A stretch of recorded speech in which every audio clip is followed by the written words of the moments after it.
Hi everyone. Thank you so much for joining us today for this Building a Foundation of Technical Wellness. We are going to get started here in just a minute, but before we do, I have a few quick announcements.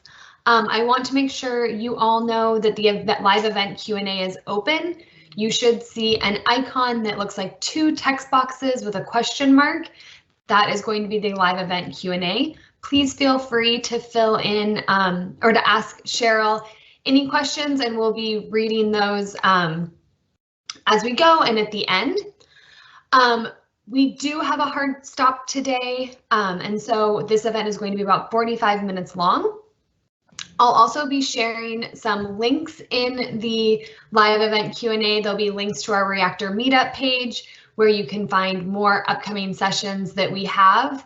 I'll also share a link to sign up for our Reactor newsletter, and then finally a link to our Reactor survey. And if you do have a few moments today and you can fill that out, we would love to get your feedback.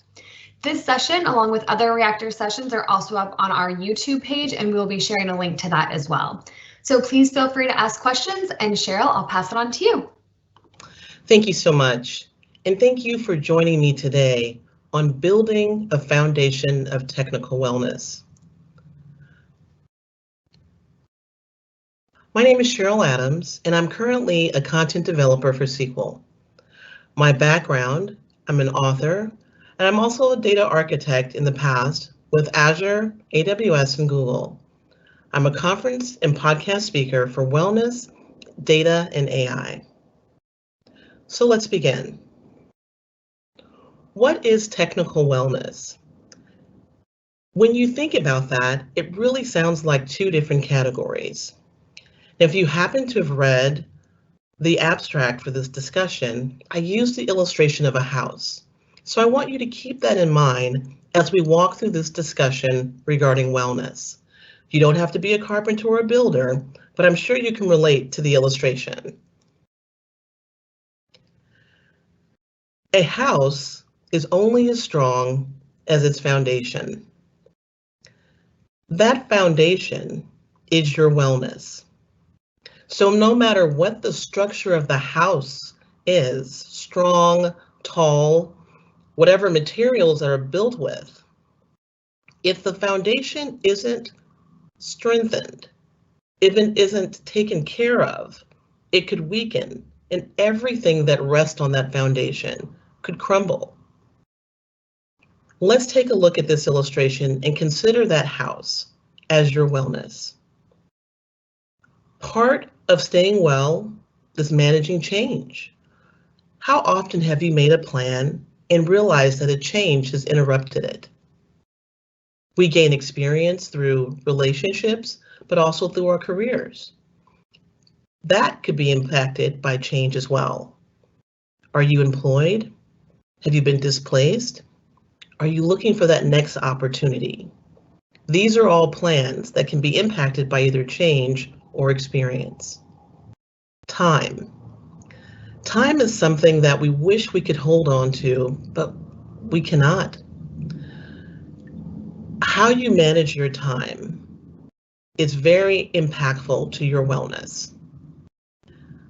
Each day, we are learning and growing. And all of these things rest on that foundation. How's your house looking so far? How are those plans, changes, and experience balancing on your wellness? Well, let me tell you, wellness is being challenged more than ever in the last couple of years. We have made changes that are unprecedented. We're hearing words like that. New normal. I can assure you, for the most part, none of what's been happening feels normal. How is that impacting your wellness? And what about the technical part? Technology itself is also constantly changing. And if you are working in this space, you are probably laboring to keep up. New job, interview, new assignment, new project, new team members. I continue to hear about those changes. All of those things can impact your wellness. But this is the biggest challenge that we're facing right now. 275 million people suffering from anxiety and depression globally. Now, when you look at that number and you think of the world, not just where you live, but the world, I want you to think about one thing. These are only the reported cases. These are only individuals that are documented as seeking help, either through therapy, practitioners. But what about the other individuals? What about the individuals who are dealing with this on their own, who may not have the resources or the means to get that support? I can assure you that number is much bigger. So as we consider these characteristics of your wellness, we're going to shift and talk about technology for a moment. But I don't want to discount this particular page, because if this is something that you are challenged with, if this is something that you are struggling with, I want to assure you that you are not alone. Please seek help, seek support through associates, professionally. Find some way to manage this. Work on it. Set a plan for yourself, because you are your biggest asset. And I can assure you that this has a direct impact on your wellness. When we think about technology and we think about all the changes, and if you are working in this space or interested in working in this space, how you manage your navigation through technology will impact your wellness. How so? The biggest aspect of technology is learning. Is that not so? New technology, new code, new applications, services, taking over for someone else. And let's not even get into the cloud. There are so many characteristics, services, and products to use and to learn and to develop. You may be in a position to either manage those responsibilities, or you may be looking for a role within those levels of responsibility. Understanding how you learn is very important. And why is that?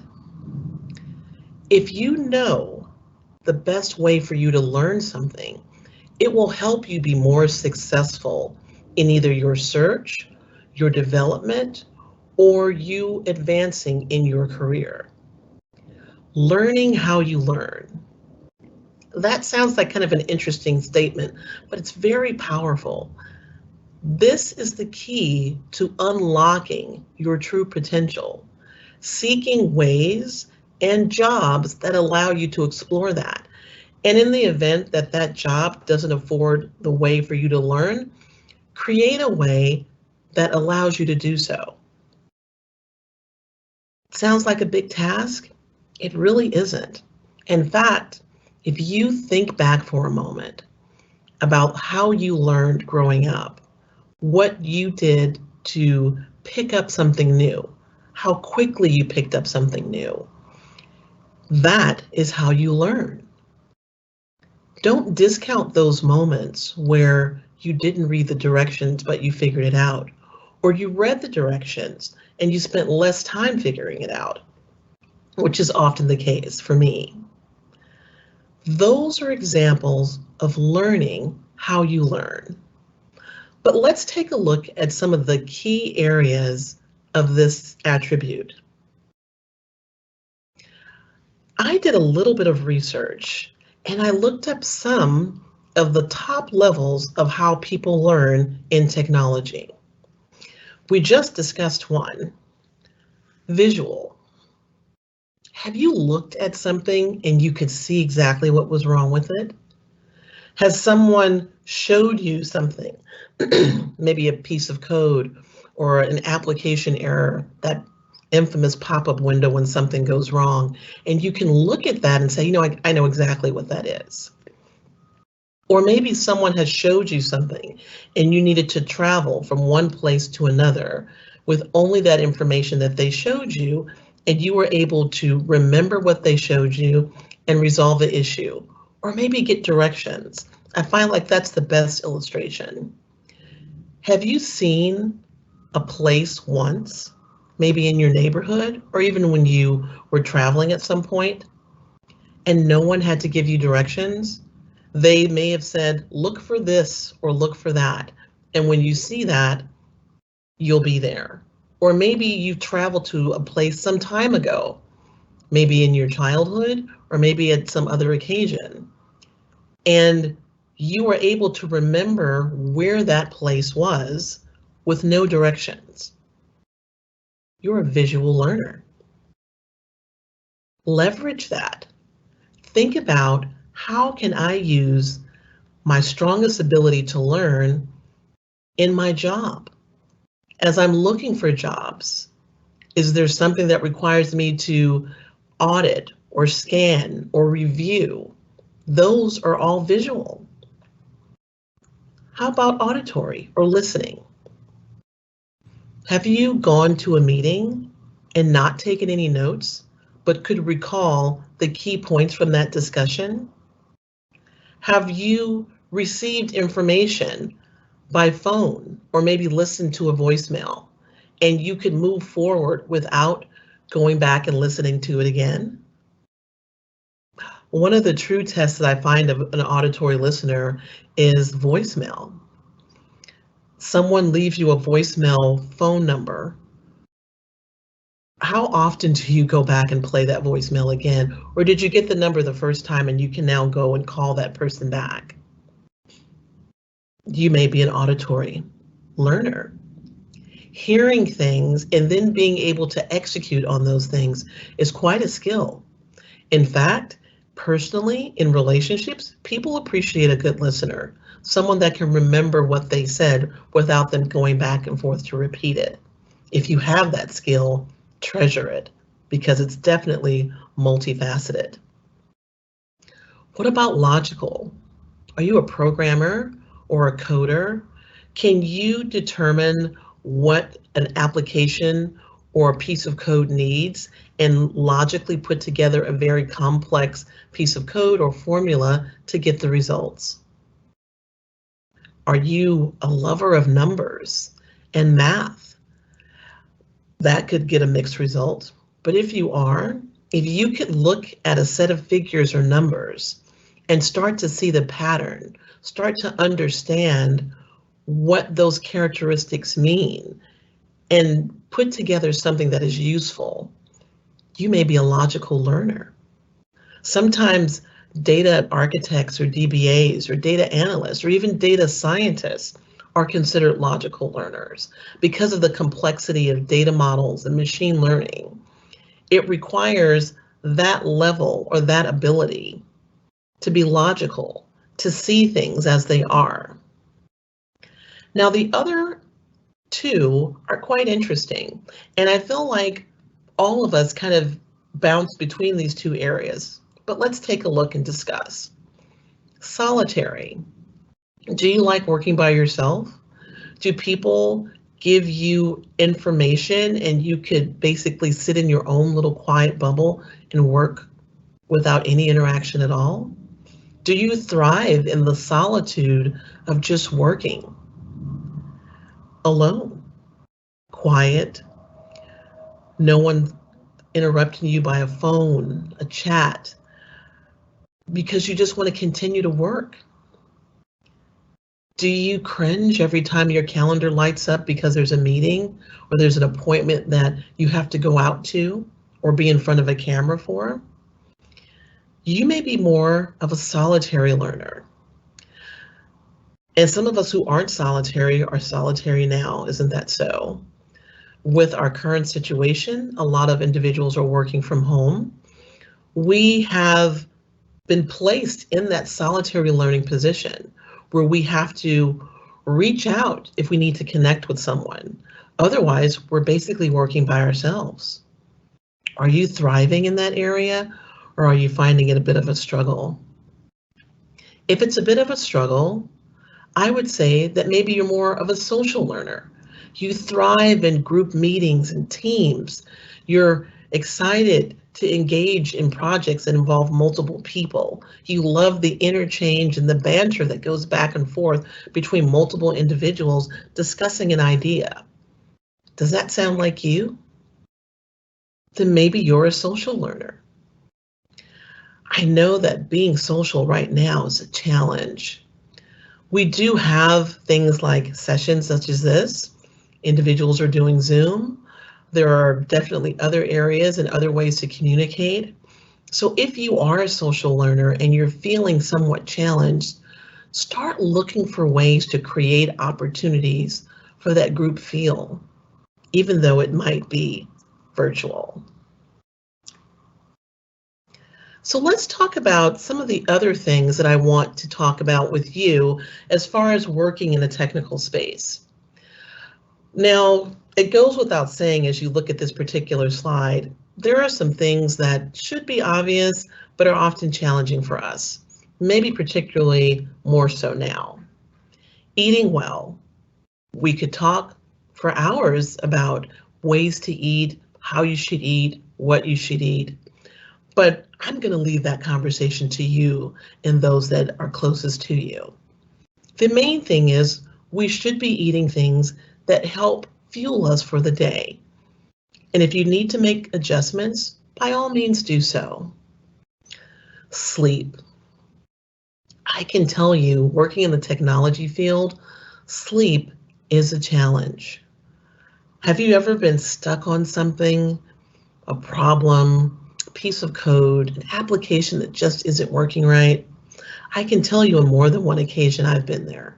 When you think you almost have it and you look up and it's 2 o'clock in the morning. What type of sleep are you going to get before your next day starts? Probably not any good. I find that sleep helps to refresh you. It helps to fortify you. We need to stop telling ourselves that sleep is like a waste of time, because it really isn't. Your body desperately needs that downtime where it's not looking at a screen to really refresh and renew. And even more so now, as we are working at home, we have to make sleep a priority. And why is that? Because if we're employed, our sleep and our home life and our work life are all kind of blending together. We find ourselves falling asleep on a couch or in a chair with our laptop. Let's start making transitions to stop. If you are looking for work, give yourself a certain amount of time to look and then step away. And what about exercise? Again, a topic like eating, we could talk about that for hours. But for you, I would suggest just getting up and walking around. Now, I know in some areas the weather is a little challenging, so definitely be safe. But any opportunity that you have to be mobile, to be active, taking small breaks, your body as well as your brain will thank you. It's a refreshment to get your body moving. Now, here's one that I find challenging for myself. Scheduling time every day. Now, some people may think, I have so much to do. I have all these responsibilities, and sometimes anxiety and worry feels like a responsibility. I'm so focused on trying to do this, I don't have time. Make the time. Your brain needs a moment to hit the pause button. Grab a non-technical book. Grab a magazine. Watch a short film. Do something that you enjoy, a hobby that's not technically related. I got hooked on building things, small models. So that's something that I do. Huge fan of Legos. So if there's anyone that's out there that's a technology person, I think we all own at least one set. I have some of the creator sets and I love those. So scheduling those times, you look forward to them. Block your calendar out. Even if you aren't presently working, create routines that satisfy and reinvest in yourself. Now let's talk about some of the aspects of being in the technical space. One clear aspect is identifying resources. And what does that mean? Basically, it means knowing who does what. That means maybe paying attention in meetings, talking to people, hearing those titles and understanding what roles these individuals play. So as you are working in a space or new to a space, make sure that you're aware of who those individuals are. You may need them later. And how do we remember all that? If we're not leveraging one of those skills we talked about in learning, take notes. And take notes about everything. I am a huge note taker, and I do traditional notes. I actually have organizer tablets, and if you went to my home, you'll see a box of notebooks of notes that I've taken from previous roles. Here's the interesting thing about taking notes. Write down those mistakes. Now, before you sit back and say, why would I write that down? Writing down the mistakes reinforces not to make them again. So if you should happen to see that particular event ID or that particular error, or you're tasked to do something similar again, you'll know what you did the first time that wasn't successful. But on the flip side of that, make a note of your accomplishments. And I think this is such a positive way as you're working through things to celebrate those small wins. I can tell you that my family has seen me dance more than once when I resolved a technical issue. I was excited about it. Sometimes I will even post a tweet about it to say, I just did this. Whatever you need to do, celebrate those accomplishments. Balance those mistakes with the things that you enjoy doing, and you're documenting your role, which is so important because you can go back and review that and you're creating your own reference material. And that's important because it's designed just for you. That's you taking the notes. No judgment in what's there. That's your own personal journal. Not into journaling or writing. I'm not saying to write a book, but making small notes is so important, either manually or finding an application or even online. Whatever you do, write it down.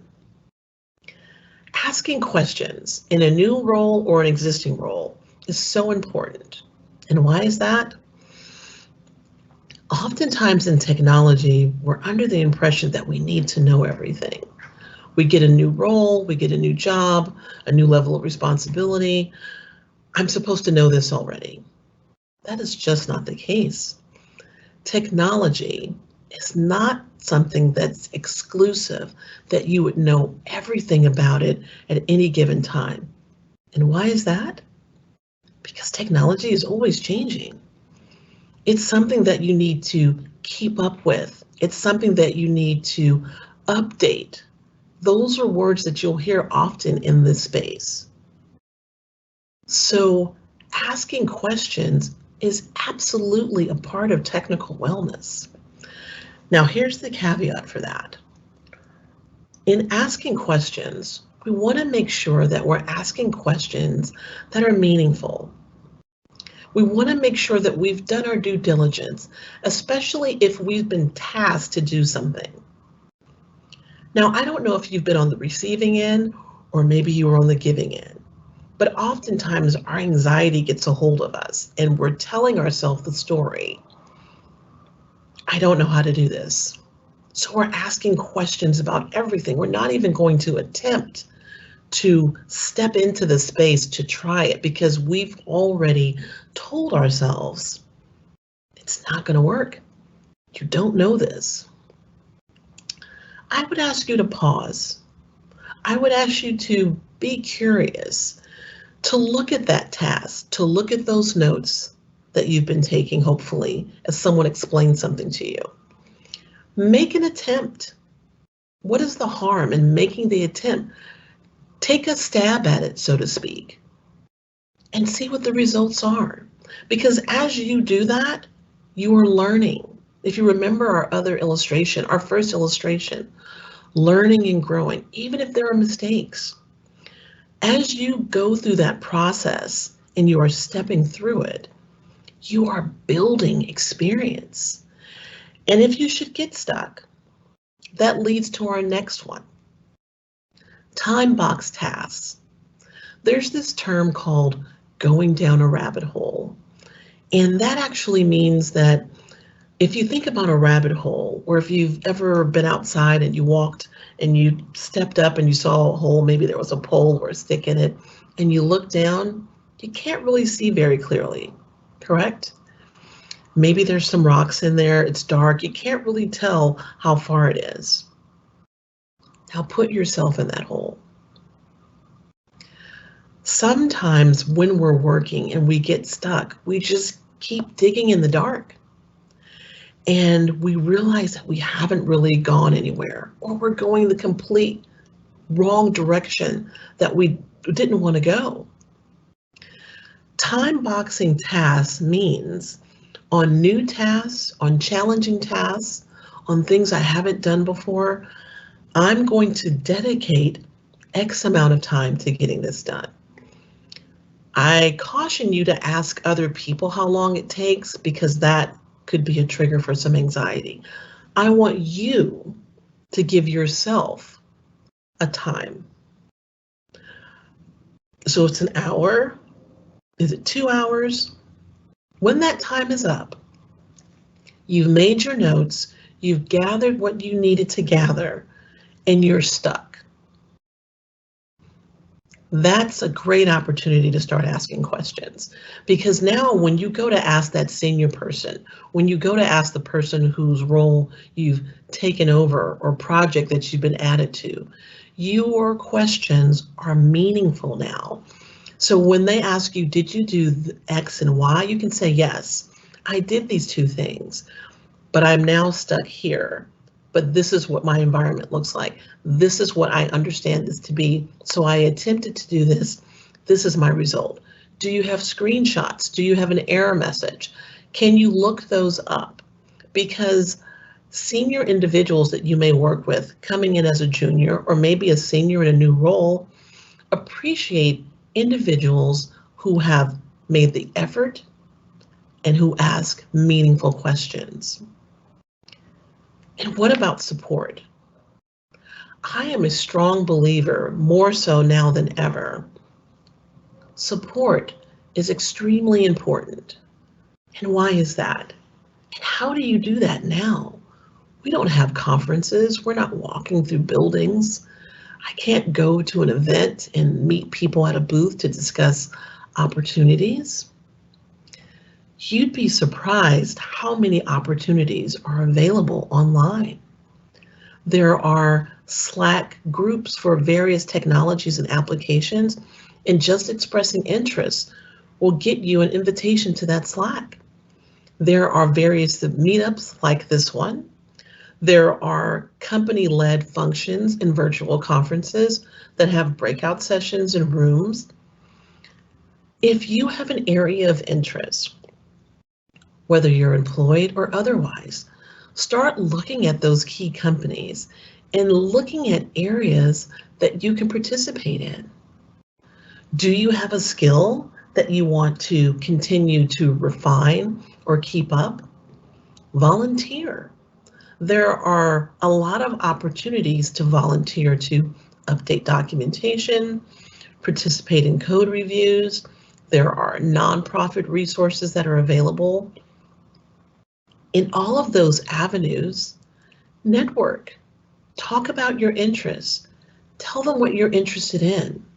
You'd be surprised how open and willing people are to become part of your network.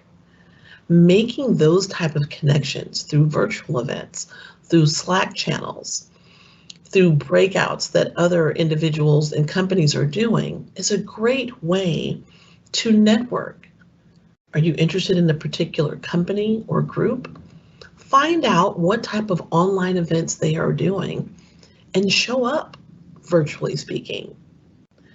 By doing that, you build the network. New to a job? Start networking with individuals with like interests. It doesn't have to be, and please don't, just limit it to the individuals that you directly work with. The company's big or even a startup. Explore, do virtual meet and greets, find out how that company works. What are the other areas? There may be your next opportunity, but you won't know that unless you network. So take the time to do so. Now, I know for a few, that sounds like a big ask, but it doesn't take a lot of effort. And if you're a little bit more reserved, maybe do an intro via chat or in Slack. Everything doesn't have to be on camera. Of course, there are some benefits for you to see them and for them to see you, but do what's comfortable. But definitely, and especially now, don't isolate yourself. Look for those opportunities. And one of my final points is really continue to learn about you. And what does that mean? You know, we've talked about a couple of areas for learning, and maybe some of those ring true. Maybe they all have. That's really key to your wellness. Everything that we're talking about today sits on your wellness, how you're managing that. If you start to get anxious or you have anxiety, if you're having difficulty, challenges, that can impact your wellness.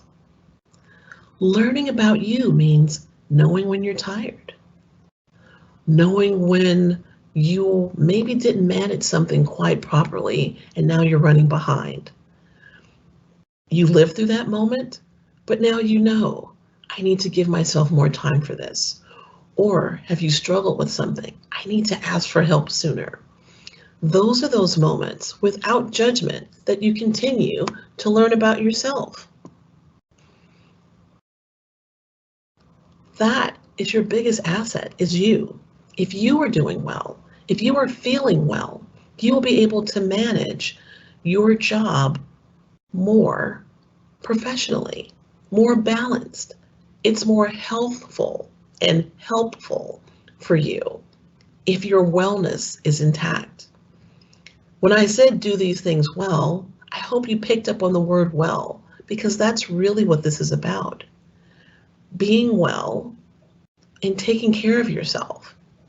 The technology literally sits on top of everything else.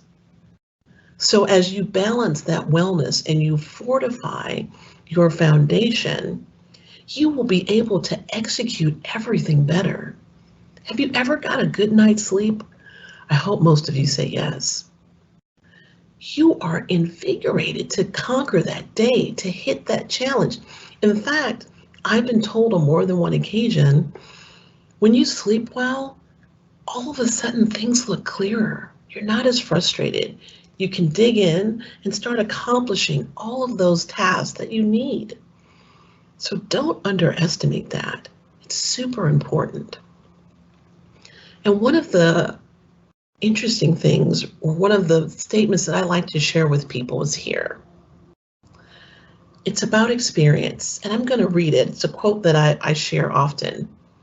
Each day we have an experience. We have an experience, some good and some not so great. The thing to remember is that these experiences don't define us. We should consider it as an opportunity to learn from others and learn about yourself. When you mindfully look at it this way, you stay open to learn, and that's the real experience. So what does that mean to you? can't guarantee that every day is going to be great. In fact, some of us are struggling right now. But keep in mind that if you're struggling, if you're feeling challenged, don't use that to define who you are. You are still a valuable person. Learn from the experience that you're in. Learn from others. Reach out and get support. Be open to learn from those experiences that you are having and the experiences that others are having. We're all in this learning mode, especially now. We have learned new ways to do things that we didn't think we would have to do, but you're doing it, and we should be commended for that. I want to thank you for joining me on this special conversation about technical wellness. I wish you the best on your journey if it's an employment, whether you're currently employed or looking for a role. And thank you.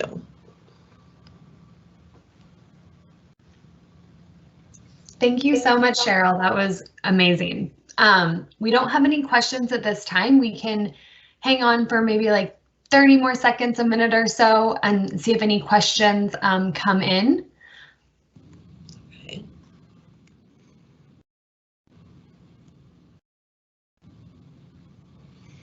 I really liked your breakdown of the different learners. I definitely think that I'm a solitary learner. I definitely connected to you were saying like you cringe when you see that like meeting notification pop up or like something like that. And I'm just like, I'm trying to get work done. So I definitely related to that. It's interesting because there's a lot of people who are really missing the interaction, the in-person interaction, and they're struggling with being alone. And then I've also spoken to people who love it, who love that they are not in that space anymore where they feel like they have to engage.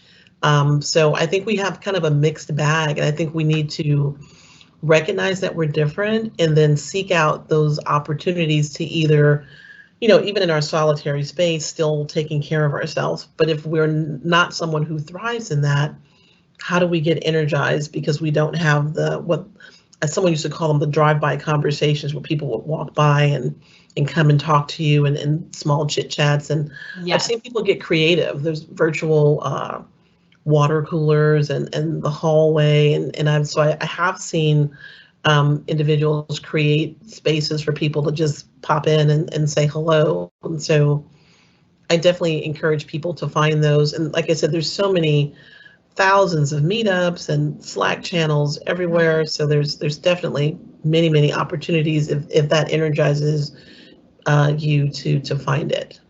Yeah, I completely agree. Yeah, I would say I'm probably somewhere in the middle. I definitely, like I said, when I'm trying to get work done, I definitely like to be alone and be able to be heads down, but I do miss that interaction and seeing my coworkers and just being able to check in with people a little bit easier because you walk past them, you're not like, oh, I have to ping them or call them or something like that, which can feel a little bit more intrusive if you think they might be busy. So yeah, all really great points. Yeah,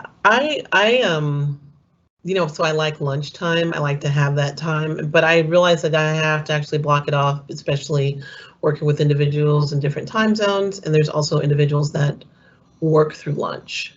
Yeah. So I don't do any of that. So I try to do that, and I leverage that daily.